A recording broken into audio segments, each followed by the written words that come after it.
This is a video for AQA Mechanics, Circular Motion, Section 1.2, where we're looking at the acceleration of a particle moving in a circle.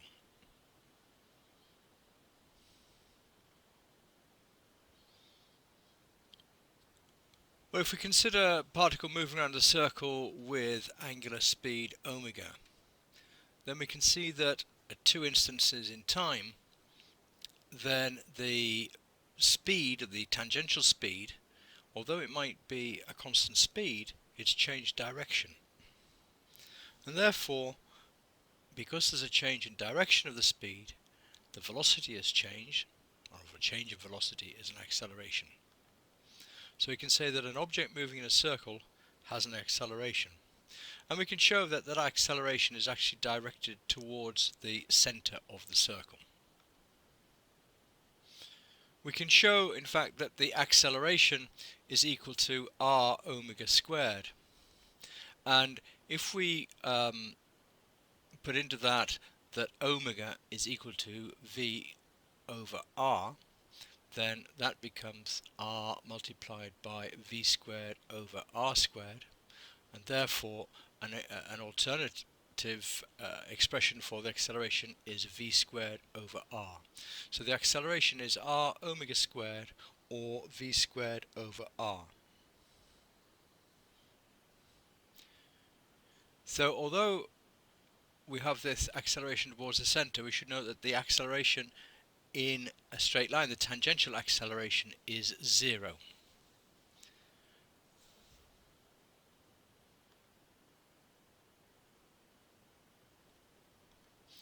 So now let's look at a couple of examples using this. So firstly, we have an object moving in a circular path radius 20 meters at a constant speed of 36 kilometers per hour. 36 kilometers per hour is the value of v, so we need to get that into meters per second, so that's 36 multiplied by 1000 and then divided by 3600, and that's equal to 10 meters per second. So we have 10 meters per second with a radius of 20, therefore we can use that the acceleration is equal to v squared over r, and therefore that's 10 squared divided by 20, which gives us an acceleration of 5 meters per second squared.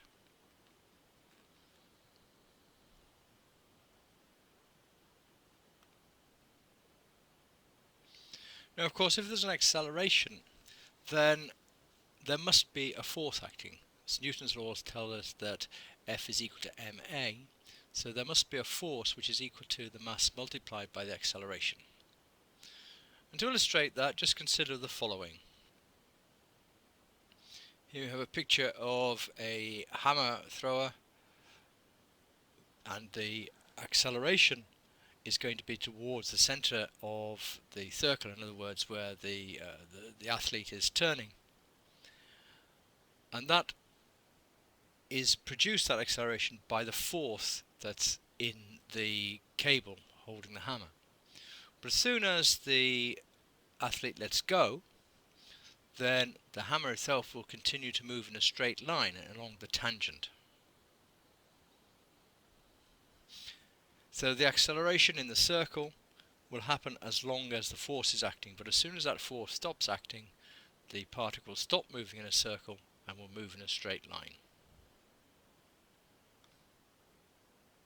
So Newton's laws tells us that the acceleration is due to a force, and for circular motion, the acceleration being towards the center of the circle means that there must be a force acting on the object towards the center. This is what we call a centripetal force, towards the center. That's the end of this video, which is on acceleration. In the final video in this section, we'll be looking at the motion in a horizontal circle.